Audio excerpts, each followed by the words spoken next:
할렐루야. 오늘도 일상 가운데서 하나님을 높이는 영광된 삶을 살다가 또 이 하나님께 예배드리러 이 자리에 모이신 줄로 믿습니다. 오늘 우리 이제 창세기 12장 1절부터 4절을 보시고 함께 은혜를 나누려고 합니다.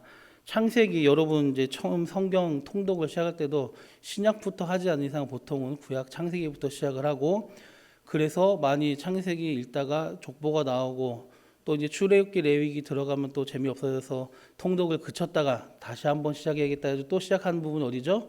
창세기죠. 그래서 이 창세기 1장 그리고부터 시작을 하는 이 내용, 그리고 또 우리 아브라함의 이야기가 본격적으로 시작된 12장부터 여러분이 내용상으로는 아주 잘 아시리라 믿습니다. 창세기를 살펴보면은 창세기는 크게 두 부분으로 나눠 볼 수가 있습니다. 간단하게 보면요, 1장부터 12장은 창조로부터 시작되는 인류의 원 역사가 나옵니다. 그리고 오늘 우리가 보신 12장부터는 50장까지 하나님의 백성을 하나님이 이제 세우시려고 하는데 그들을 어떻게 세워가느냐, 처음부터 큰 백성을 이룬 게 아니라 사람을 택하시고 그의 후손들을 하나님의 사람으로 만들어가는 그 과정. 그래서 세워진 사람들이 누구냐? 족장들입니다. 족장. 이 족장들의 역사가 12장부터 50장까지, 1장부터 11장까지는 원역사, 인류 전체의 역사라면은 그 인류 전체 가운데 특별히 하나님이 택하신 사람과 그 택하신 민족이 시작되는 족장들의 역사가 시작이 됩니다. 이 앞에 원 역사에서는 창조주 하나님의 기대하심에도 불구하고 하나님의 형상대로 만들었던 인간들이 하나님을 죄로 말미암아 떠났죠. 그리고 계속해서 인간의 역사 가운데 실패가 등장합니다. 그래서 이 원역사에는 크게 인간들이 실패한 내용들이 주로 나오고 있습니다. 물론 그 가운데서도 하나님의 섭리와 역사는 역사하지만 인간의 역사라는 측면으로 봤을 때 원역사에서의 인간들은 참 많이 실패를 했다. 물론 지금도 마찬가지로 우리 실패하고 있지만요. 크게는 아담과 또 하와와 이 사람들의 범죄와 타락, 그리고 그들의 자녀손 가인과 아벨 이야기가 나오죠. 가인이 죄를 짓고 자기 동생을 죽이고 하나님으로부터 떠나가 하나님 없는 사람들의 시초가 된 것이 가인입니다. 그리고 가인의 후손은 홍수에서 끝났죠. 왜냐하면은 아벨 이후에 셋의 후손 중에 한 명인 노아로부터, 노아 빼놓고는 다 죽었기 때문에 가인의 후손은 이제 세상에 없습니다. 우리는 모두가 다 죄인이든 의인이든 다 구원받은 사람들이든 구원받지 못한 사람들은 크게 보면은 아담의 후손 가운데 노아의 후손들이죠.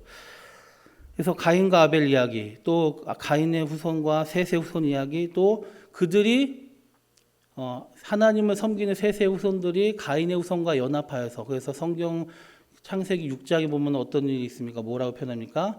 하나님의 아들들이 사람의 딸들을 보기에 좋아가지고 자기 눈에 보기 좋은 대로만 아내를 골라서 그들과 섞이는 그런 상황이 일어나죠. 그래서 종교와 문화가 완전히 섞이는, 그러니까 그 요즘으로 말하면은 기독교인들과 교회가 세속화되는 그 일이 이 창세기 6장이 일어난 겁니다. 그러니까 세상의 아까운데 구별됨을 잃어버린 하나님의 백성들이 된 거죠. 그래서 사람이 되었다 하나님 표현하시지 않습니까? 그래서 하나님의 신 성령님이 인간을 떠나게 되었습니다. 그리고 죄악을 막아내야 될 인간들이 오히려 죄악과 하나가 돼가지고 온 세상의 죄악의 관영에서 하나님 더 이상 두고 볼 수 없어서 하나님이 은혜를 주셔가지고 하나님 앞에 의인으로서 살 수 있었던 노아 한 사람 빼놓고는 다 죽었죠. 노아와 노아의 자손들.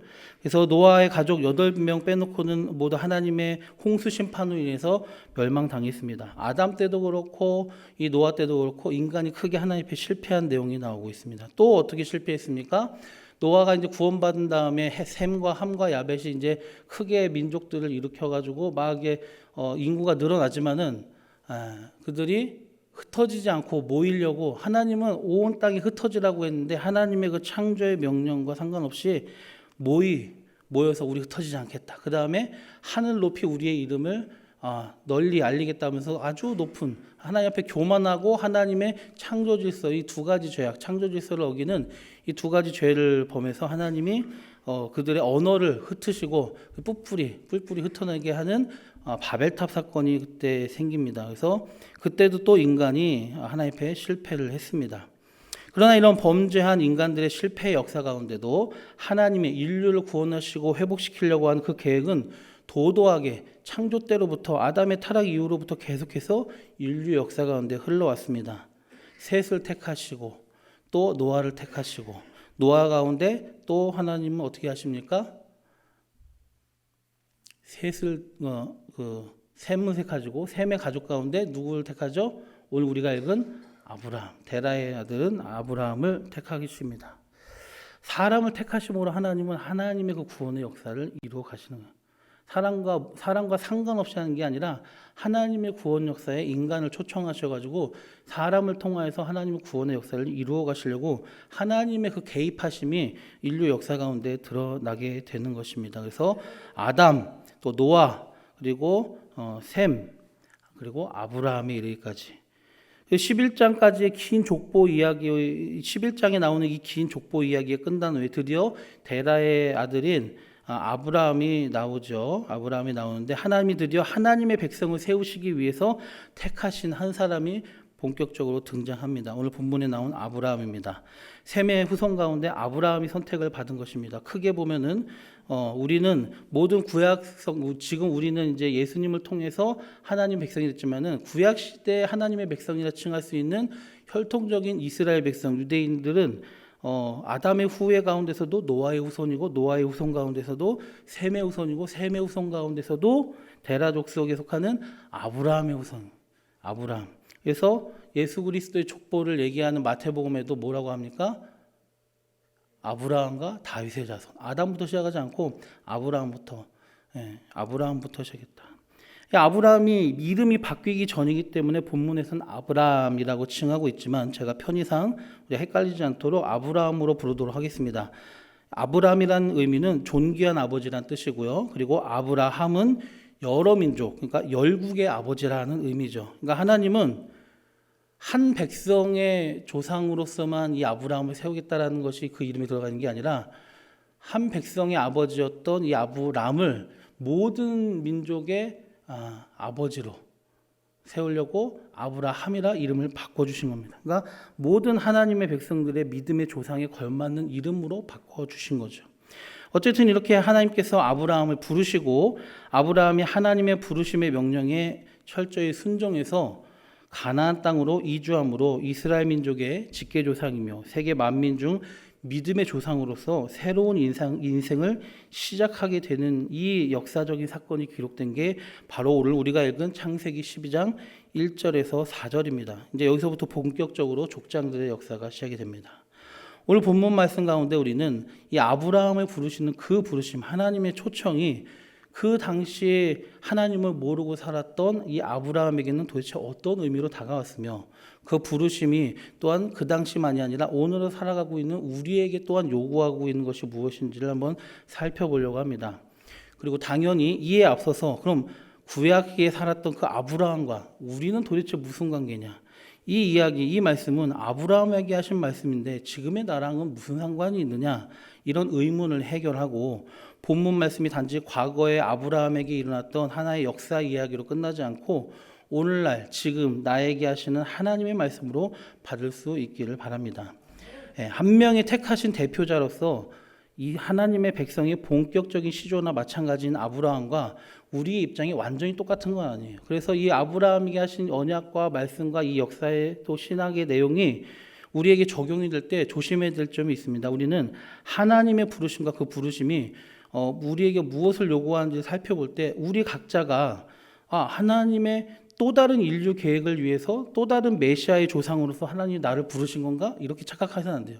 지금 하나님이 전체 인류를 구원하시기 위한 구원자를 보내시기 앞서 그를 이 땅에 보내시기까지 수많은 역사의 단계가 있지만 그 중에 한 명 아브라함을 택해서 그래서 아브라함과 다윗의 자손으로 예수님이 오셨잖아요. 그러니까 오늘날도 하나님이 그러면 아브라함을 부르신 것처럼 이 말씀이 나에게 적용되면 하나님이 나를 통해서 내게 또 다른 메시아를 보내줄 건가? 이런 식으로 이해해서는 안 되는 구속사적 입장에서 아브라함과 나를 그대로 적용시켜서는 안 된다는 얘기죠. 그건 정말 역사에 단 한 번밖에 없는 일이니까요. 그렇기 때문에 우리는 이 아브라함에게 이야기를 하나님께 속하지 않았던 자를 하나님께서 하나님에게 속하라고 부르실 때 그 부르심의 목적과 그 부르심이 인간에게 요구하는 바가 무엇인가라는 좀 더 일반적인 관점에서 살펴보고 우리에게 적용을 하려고 합니다. 이제 말씀을 본격적으로 살펴보겠습니다. 12장 1절 말씀을 한번 우리 다 같이 읽어보시겠습니다. 여호와께서 아브라함에게 이르시되 너는 너의 고향과 친척과 아버지의 집을 떠나 내가 네게 보여줄 땅으로 가라. 아멘. 오늘 본문에서 하나님의 명령이 크게 두 가지로 표현되고 있죠. 1절에 첫째는 뭡니까? 떠나라. 그 다음에 둘째는 가라. 이 두 가지는 나눠져 있고 다른 것 같지만은 긴밀히 연결되어 있습니다. 떠나지 않으면 갈 수가 없어요.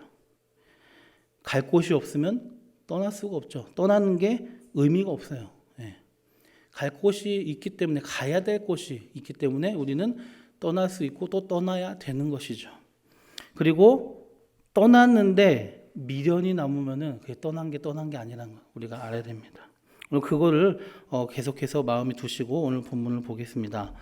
오늘 우리가 아는 대로 아브라함은 결국 하나님께서 택하시고 가라고 지시하신 곳 가나안 땅으로 향했습니다. 그가 원래 있던 곳은 갈대아 우르였지만은 지금 이 말씀은 지금 12장에서 하신 말씀은 하란에 있을 때 하나님께서 아브라함이 다시 하신 말씀이죠. 왜냐하면 여호수아 마지막 부분에 보면은 너희 조상 아브라함을 내가 갈대아의 우르에 있을 때부터 알고 그를 불렀다.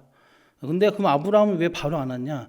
자기 아버지, 그러니까 아브라함이 혼자 간 게 아니라 아버지가 그 우르를 떠나는데 같이 껴가지고 결국은 가게 된 거예요. 그리고 하란에 머물렀다가 이제 다시 하나님께서 그가 아버지랑 같이 계속 있으니까 머뭇거리고 있으니까 너 처음 내가 불렀던 그 부름을 잊어버렸냐? 빨리 와라 해가지고 아버지가 결국 죽은 다음에야 그가 아버지로부터 자유하게 된 거죠. 어떻게 보면은 이게 나쁜 생각일 수 있지만은 아브라함의 완전하지 못한 순종 때문에 아버지가 돌아가신 게 아닌가라고 생각할 수도 있어요. 왜냐하면 하나님은 그만큼 하나님의 택하심과 그 택하심의 목적을 반드시 이루시는 하나님이시기 때문에 우리가 하나님의 명령에 순종하지 않으면은 순종하게 하고 하나님의 뜻을 이루게 하려고 무슨 일이든 하시는 하나님이시라는 것을 우리 알아야 되는 것이고 굉장히 하나님의 명령은 무겁다는 것입니다. 하나님은 어미하신 분, 우리가 사랑이 많으시고 긍휼과 자비하시면 또한 하나님은 어미하신 분이라는 걸 우리 또한 여기서 알 수가 있는 것이죠. 근데 이 아브라함이 이동했던 거리가 어느 정도냐면은 갈대아 우르에서부터 하란까지가 제가 지도 살펴보니까 약 900km입니다. 직선 거리로. 근데 당시 뭐 사막도 건너야 되고 도적이나 위험한 곳, 전쟁이 있으면 거기도 피해야 되니까 결국은 갈대아 우르에서 이 하란이라는 이게 터키 쪽에까지 이스라엘 북부의 터키까지 가려면은 900km보다 훨씬 멀었을 거란 말이에요. 꼬불꼬불 가서. 그럼 거기서 또 다시 이스라엘 가나안 땅으로 내려가려면 600km. 그것도 직선 거리로 600km입니다. 그것도 더 많이 늘어났겠죠. 실제로 걸어가려면은. 그러니까 최소 잡아도 1,500km, 많이 잡으면은 2,000km 또는 1,800km 되는 그 굉장한 대장정을 한 거예요. 그러니까 쉽지 않은 길이죠. 그러니까 처음에 하나님이 부르셨을 때 쉽지 않은 걸로 쉽지 않은 명령을 하신 거예요. 결국 근데 우리가 4절 말씀 한번 보시겠습니다. 4절 함께 보시겠습니다. 시작. 이에 아브람이 여호와의 말씀을 따라갔고 롯도 그와 함께 갔으며 아브람이 하란을 떠나 75세였더라. 아멘. 그가 75세 때 다시 한번 하나님이 상기시키면서 오라고 했을 때 다시 갔습니다. 아브라함이 처음 떠날 때도 아마 쉽지 않았을 거라서 아버지가 이제 떠나게 함으로써 그를 같이 가겠고 또 아버지가 돌아가심으로 그가 떠나지 못하게 했던 원인이 사라져서 결국 하나님의 부르심에 그가 다시 기억을 하고 가나안 땅으로 오게 되는 그 과정. 아브라함이 오늘 본문에 보면은 이에 아브라함이 여호와의 말씀 따라갔고 쉽게 표현됐지만은 처음 갈대아 우르에서 또 하란에서 떠날 때 그 아브라함의 결단이 쉽지는 않았을 거예요. 지금도 우리에게 하나님께서 너 고향과 친척과 아버지 집을 떠나라. 갑자기 우리에게 이사 가라 해도 하나님 우리가 쉽게 이사 갈 수가 있습니까? 지금 내가 살고 있는 집을 처리하는 것도 문제지만 내가 다시 이사 가서 살 집도 마련해야 되죠. 자녀가 있으면 학교도 해결해야 되죠. 직장이 있으면 직장과의 거리 문제도 또 아니면 이직을 한다든지 고려할 것이 많잖아요. 현대 문명이 발달하고 교통과 여러 가지가 많이 발달해도 불구하고 이사를 간다는 결정이 그것도 옆집으로 이사 가는 게 아니라 지역을 1,800km나 이거는요, 문명이 바뀌는 거예요. 이민입니다, 이민. 여러분에게 하나님이 너 갑자기 미국으로 가라면은 우리나라 경상도에서 강원도로 가라 해도 쉽지 않은 걸 대한민국에서 미국으로 가라라고 명하시면은 여러분 쉽지 않잖아요. 근데 그 쉽지 않은 명령을 하나님 하시고 결국은 아브라함은 우여곡절 끝이든 무엇이 되었든 순종하는 모습을 보였다는 걸 우리가 여기에 알 수가 있습니다. 그러면은 이 아브라함의 순종은 차치하고서 오늘 본문에 이제 우리가 핵심적으로 볼 거는 하나님의 부르심의 의미, 그 목적, 그리고 그것이 현재를 살아가는 우리에게 요구하는 바니까요. 그럼 하나님이 뭐라고 명령하시는지 다시 한번 살펴보겠습니다. 1절에 보면은 너의 고향과 친척과 아버지의 집을 떠나 내가 내게 보여줄 땅으로 가라. 떠나라 하고 가라. 이 떠나라 가라는 이 굉장히 긴밀히 연결되어 있다고 했죠. 이 떠나라는 것, 하나님이 뭐라고 했습니까? 옛날 성경에는 본토, 친척, 아비 집을 떠나라 했고 오늘 성경에는 고향과 친척과 아버지 집을 떠나라. 예, 같은 말이죠. 이 고향 떠나라는 얘기예요. 친척을 떠나는 얘기는 가족. 그 당시 아브라함이 살던 시기는 지금처럼 핵가족이 아니라 대가족이고 족장이잖아요. 아브라함이 족장이고 그리고 야곱도 자기 자녀들이 많아서 그렇지 이집트로 내려갈 때 종들이랑 가족과 그 가족 자녀들이 낳은 자녀들 해가지고 자기 친인척들이 75명이었습니다. 예. 한 가족이. 여러분 가족 몇 명입니까? 현재 집에서 몇 분 사십니까? 예. 저는 원래 5명 살다가 이제 2명이 결혼해서 나가서 저만 남아서 3명이 됐는데 예. 여러분 몇 명 사십니까? 2분 사시는 경우도 있고 혼자 사시는 경우도 있고 뭐 셋, 많아봤자 넷, 뭐 그렇게 살겠죠. 그런데 그 친척들과 함께 아브라함의 가족만 사는 게 아니라 아브라함의 친척들, 데라가 자기만 사는 게 아니잖아요. 자기 형제들도 있고 데라가 자기 아들들도 있고 나홀과 하란도 있고 그들의 가족들도 있고 다 같이 모여서 살던 그들, 그러니까 뭐냐면은 내 모든 기반인 거예요. 기반. 친척을 떠나는 거. 고향도 마찬가지예요. 내가 살고 막 이렇게 갇혀놓은 아까 제가 직업으로 얘기했지만 내가 살던 직장도 떠나야 되고 이민을 가게 되면은 예, 내가 여기서 이루었던 많은 것을 다 포기하고 내려가야 돼요. 예, 고향을 떠나고 가족 친척을 떠난다는 거. 그다음에 여기서 아비 집을 떠나라는 얘기는 뭐예요? 아까 아버지가 돌아가심으로 말미암아 그를 주관하는 자가 없어졌으므로 그가 가나안 땅에 자기 뜻대로 갈 수가 있게 되었다고 했죠. 뭐냐면은 소속이 바뀐 거예요. 소속을 버려라요. 너의 이전 소속을 버려라. 너를 주관하던 너의 주권자를 바꾸란 얘기입니다. 네, 바꾸란 얘기예요. 고향을 바꾸고 가족을 바꾸고 가족을 버리고 고향을 버리고 아비를 버리고 소속을 버리고 자기 주관자를 버리고 떠나라. 그리고 가라. 어디로? 내가 너에게 일러준 땅. 너를 위해서 준비한 땅. 거기를 그 명령을 받아서 순종한다는 얘기는 뭐냐면요. 이전까지 모든 인간적이며 지역적인 연구와 내가 의지하고 내가 속했던 모든 것을 다 내려놓고 이제는 하나님이 마련해 주고 예비하신 그 땅으로 간다. 그럼 하나님이 예비하신 그 땅으로 간다는 것은 무엇입니까? 지금 본토, 고향을 버리니까 뭐가 주어졌죠? 새로운 고향이 생겼죠. 뭐 가나안 땅이 생겼잖아요. 네. 그 다음에 친척들을 버리고 포기했어요. 혈혈단신, 자기 아내밖에 없죠. 종들이랑 없어요. 근데 가족을 하나님께서 새로 만들어 주시잖아요. 이삭을 주시고. 그 아브라함은 그 당시에는 누리지 못했지만 그의 자손들이 계속 많아지죠. 그렇죠?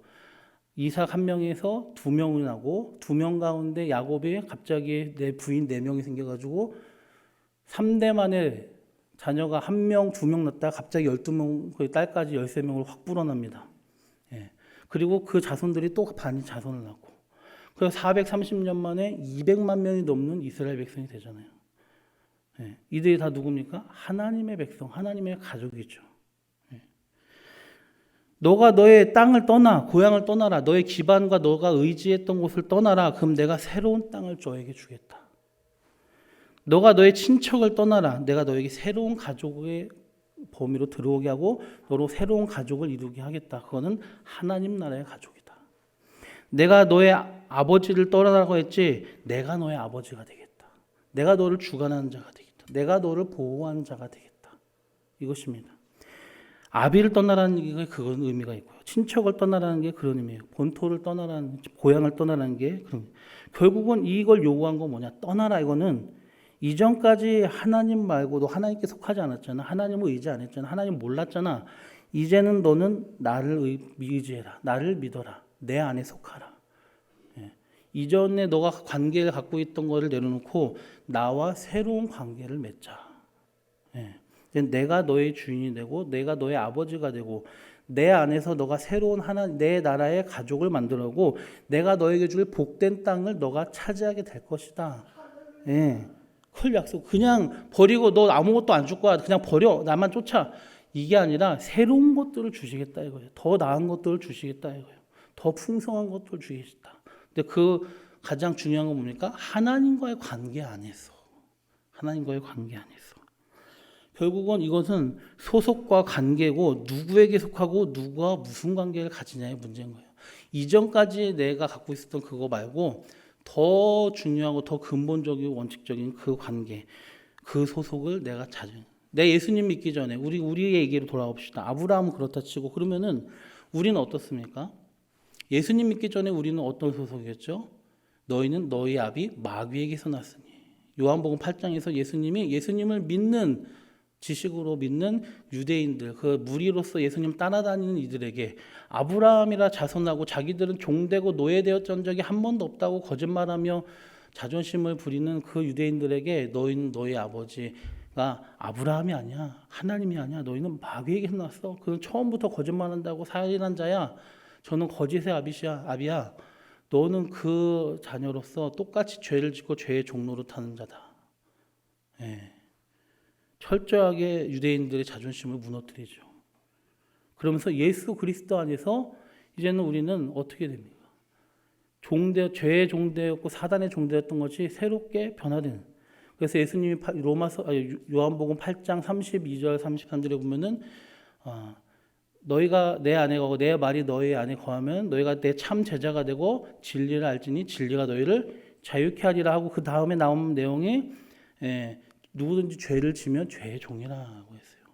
그러니까 우리를 죄와 사망과 마귀의 권세 아래에 누워있던 우리를 해방시키신 게 예수님이죠. 그럼 예수님을 통해서 이제는 우리는 소속이 바뀌어요. 과거 유대인들, 하나님의 아들이라고 자부했던 자들조차 사실상 마귀의 자녀였다면은 이방인이었던 우리는 어떠냐 이거예요. 예.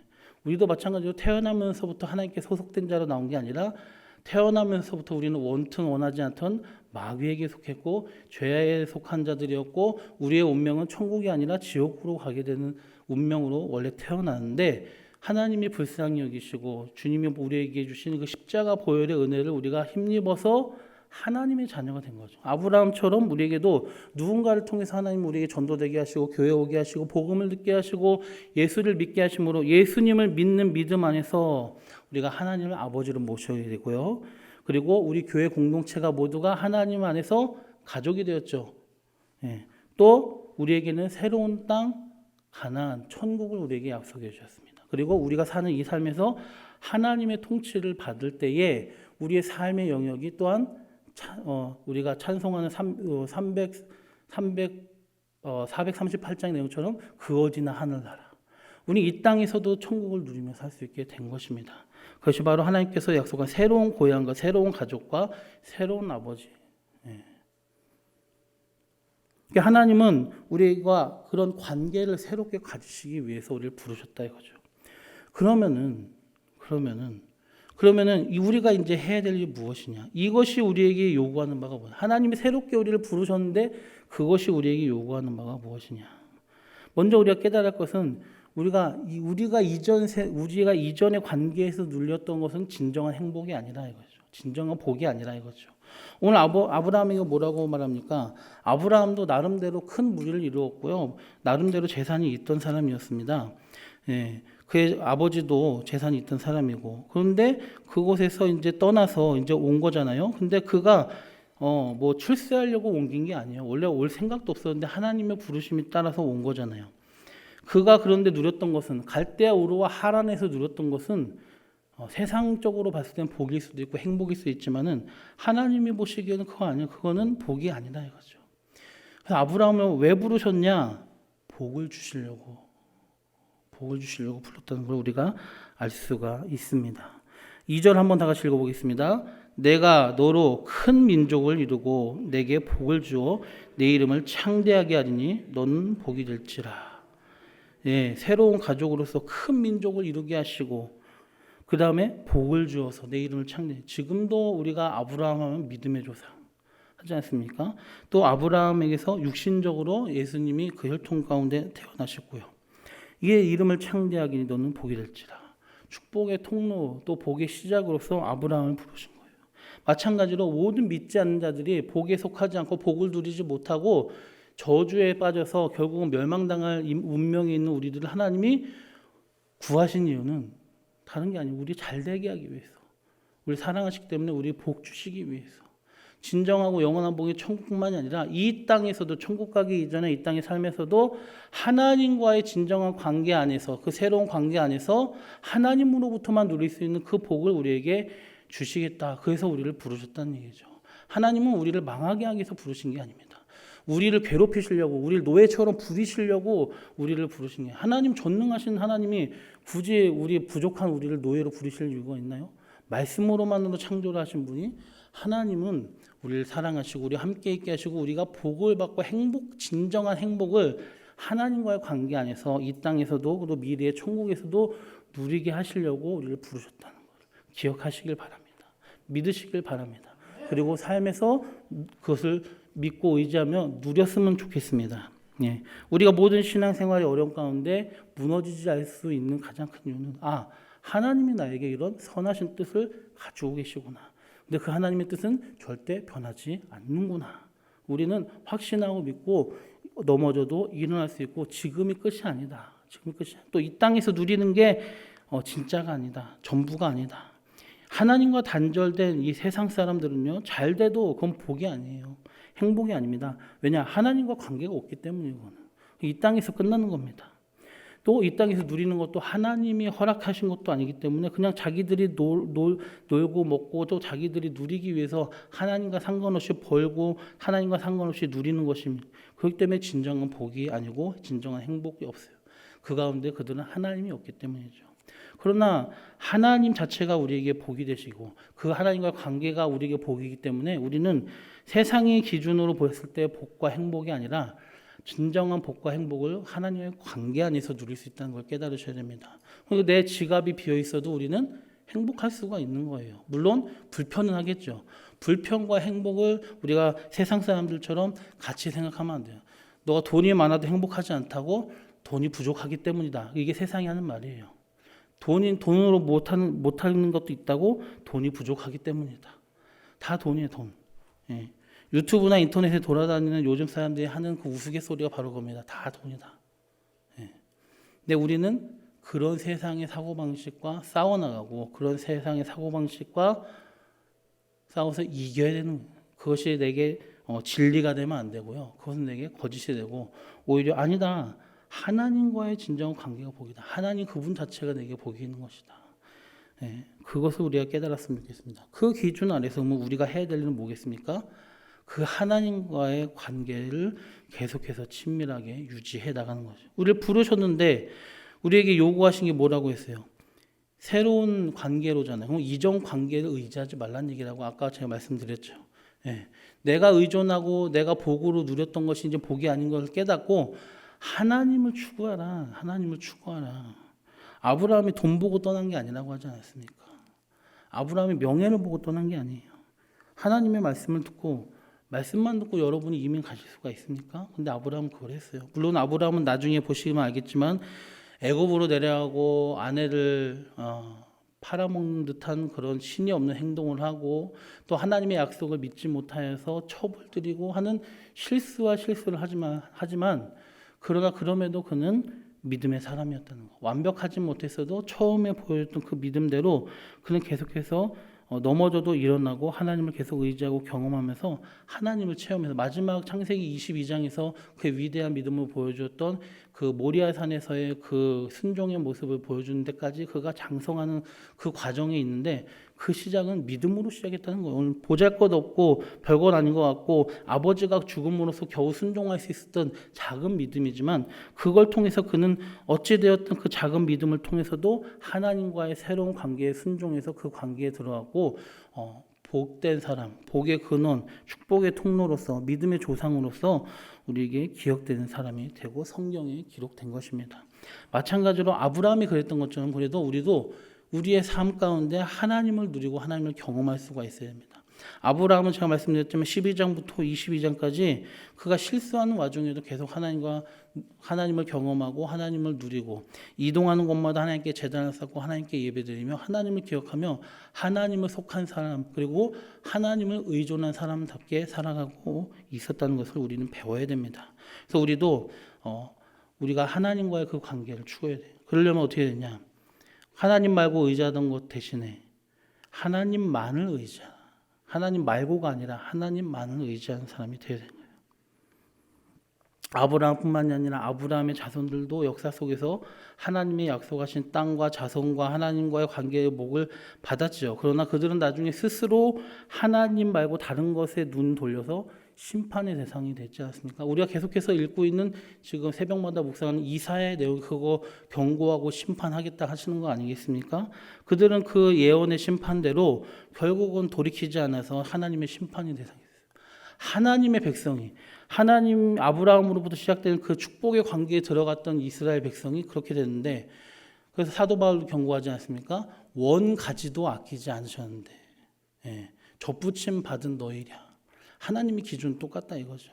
그러니까 우리도 아브라함의 자손들은 실패했지만 우리는 어떻게 되느냐?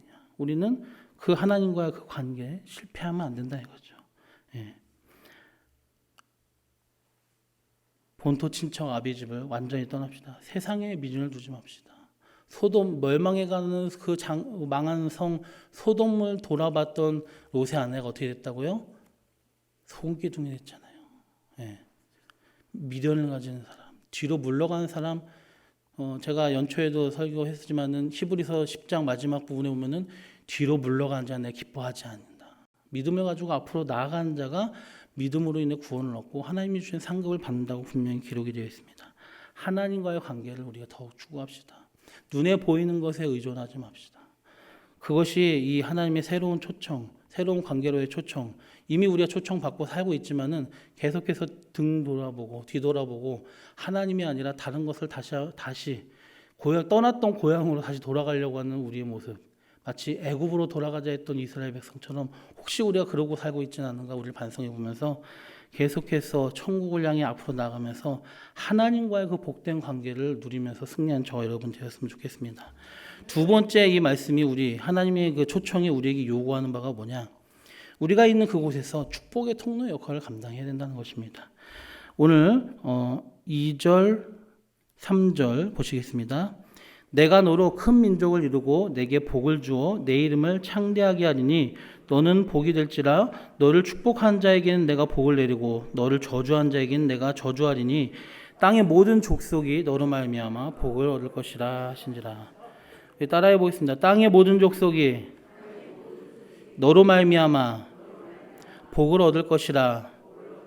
아멘. 이 말씀은 물론 구속사적인 의미로는 예수 그리스도를 통해서 우리에게까지 누리게 된 그 구원의 은혜를 말하는 거죠. 직접적으로는. 그러나 또 우리도 마찬가지로 하나님의 그 초청 안에서 우리가 아브라함이 했던 것처럼 축복의 통로의 역할 또한 감당해야 되는 거예요. 세상 모든 사람까지는 아니더라도 내가 있는 내 삶의 영역에서 그것이 가정이 되었던 회사가 되었던 내 이웃과의 인간관계가 되었던 또 우리 교회 공동체 안에서가 되었건 아브라함에게 복을 주신 이유는 아브라함 너 혼자만 잘 먹고 잘 살아라 이게 아니지 않습니까? 아브라함을 통해서 아브라함의 주변도 복을 받아야 되는 거예요. 그게 아브라함이 해야 될 일이죠. 가장 큰 복은 물론 구원의 복이지만 또한 아브라함이 있는 곳에서 아브라함이 분쟁의 원인이 되고 화평을 깨는 원인이 되고 다른 사람들을 불행하게 하는 자가 되는 게 아니라 다른 사람들을 행복하게 하고 하나님의 복과 은혜가 아브라함 때문에 아브라함이 있는 곳에서 넘치는 마치 창세기 9장에 나오는 요셉의 이야기처럼 요셉에게 하나님이 함께 하시니까 요셉만 잘 되는 게 아니라 요셉이 하는 모든 일, 요셉이 일하는 그 집안이 다 잘 되지 않습니까?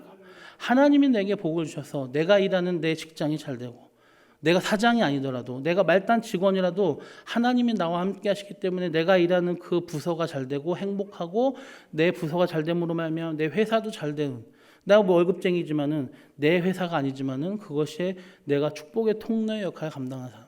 그 회사만이겠습니까? 가정도 그렇고요. 내 사회에 있는 그 곳곳에서 내가 복을 받는 사람 되어서 나로 말미암아 하나님의 복이 흘러나갈 수 있는 그런 역할을 내가 해야 된다. 그런데 전제 조건이 무엇입니까? 내가 하나님과의 그 복된 관계가 계속 있어야 돼.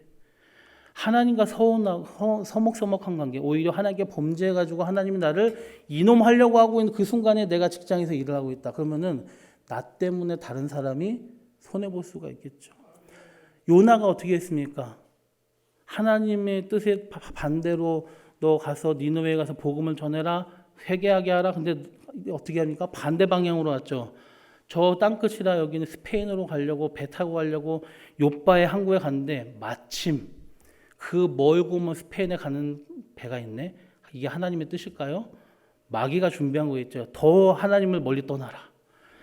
타고 가니까 어떻게 합니까? 풍랑이 일어서 자기만 혼나면 되는데 그 배는 뭡니까? 그 먼 길 무역 가는데 풍랑 만나서 손해보고 사람들 위험하고, 하나님을 떠나고 하나님께 징계받게 되면은 나만 혼나는 게 아니라 내 가족이, 내가 있는 사업체가, 나의 직장 동료가 하나님이 무엇을 통해서 날 정신 차리게 하시려고 치실지 모른다는 것을 우리는 기억해야 되는 거예요. 그러니까 우리는 먼저 하나님과의 관계가 내가 정말 복된 관계, 친밀한 관계, 충성된 관계를 유지하면서 그 관계 안에서 하나님이 주신, 내게 주신 복이 나를 통해서 다른 사람에게도 흘러나갈 수 있도록. 그래서 야, 저 사람 진짜 예수 믿는 사람인가? 하나님이 역사하나 봐.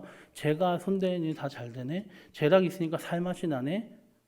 예수 믿는 사람 뭔가 다르네. 라는 하나님께 영광된 삶을 우리가 살아야 된다는 것이죠. 그게 바로 하나님의 이 축복의 통로로에 부르신 이 새로운 관계가 요구하는 것입니다. 그리고 이렇게 축복의 통로의 역할을 감당하는 게 또 한 가지 더 있습니다. 더 중요한 거. 우리가 있는 그곳에서 우리만 하나님과의 관계를 누리는 게 아니라 다른 사람들도 하나님과 관계를 누릴 수 있도록 전도해야죠. 그게 가장 본질적입니다. 내가 아무리 내가 복받고 나 때문에 사업이 잘 되고, 나 때문에 직장이 잘 되고, 나 때문에 학교가 잘 되고, 가정이 잘 되고 해도 그 사람에게 예수 믿게 하지 않으면 안 되는 거예요. 삶에서의 나의 선한 영향력이 결국은 복음 전하는 데까지 이어져야 됩니다. 그렇게 되시길 주님의 이름으로 축원합니다. 말씀을 정리합니다. 아브라함은 아브라함 혼자 복받고 끝내라고 하나님이 부르신 게 아니에요. 너를 통해서 땅의 모든 족속이 복을 얻을 것이라. 너는 복이 될 것이다. 하나님 너는 복이 될 것이다 하신 이유는 세상 모든 민족에게 복을 전하는 그 역할을 감당하게 하시려고. 우리도 마찬가지로 우리를 믿지 않는 가운데서 아브라함처럼 새롭게 부르신 이유는 바로 그것입니다. 하나님과 관계 당연히 중요하죠. 그걸로 끝난 게 아니라 하나님과의 관계의 복을 우리에게 주신 이유는 다른 사람들 복을 받게 해라. 다른 사람들도 나와의 관계 안에서 복을 누릴 수 있도록 나를 알려라. 복음을 전해라. 예수 믿게 하라. 그것이 하나님이 우리에게 우리를 초청하신 이유입니다. 그 이유를 기억하면서 하나님과 관계에서 우리 복을 누립시다. 그리고 우리 삶에서 선한 영향력을 끼칠 수 있는 축복의 통로가 되시고, 무엇보다도 복음을 전해서 다른 사람들도 그 놀라우신 하나님의 복을, 구원의 복과 이 세상에서 누릴 수 있는 모든 신령한 복을 같이 누릴 수 있게 만드는 정말로 진정한 축복의 통로의 역할을 감당하는 우리 물레동교회 모든 성도님들 되시길 주님의 이름으로 축원합니다. 기도드리겠습니다. 좋으신 주님, 정말 하나님의 은혜의 부르심에 자격도 없는 저희들인데 어떻게 이렇게 복을 주시려고 우리를 창세전부터 택하시고 부르시고 구원하시고 복도 주시고 또 하나님의 귀한 사명까지 감당해 계시니 몸둘 바를 모르겠습니다. 주님, 이제 주님이 주신 그 축복의 통로의 사명을 언제 감당할 수 있도록 먼저 주님과의 행복한 관계, 복된 관계를 누리게 하여 주셔서 주님, 저희들이 이제 성령 충만 새벽 기도회를 하고 있습니다. 성령 충만 단지 능력만을 받는 것이 아니라 하나님과의 깊은 관계가 먼저 우선되어야 될 줄로 믿습니다. 그 성령 충만한 은사와 능력을 가지고 삶 속에서 축복의 통로 역할을 온전히 감당하는 승리한 우리 물레동교회 성도님 될 수 있도록 성령의 충만함을 주시고 하나님의 은혜를 사모하게 하여 주시옵소서. 이 모든 말씀 예수님의 이름으로 기도드리옵나이다. 아멘.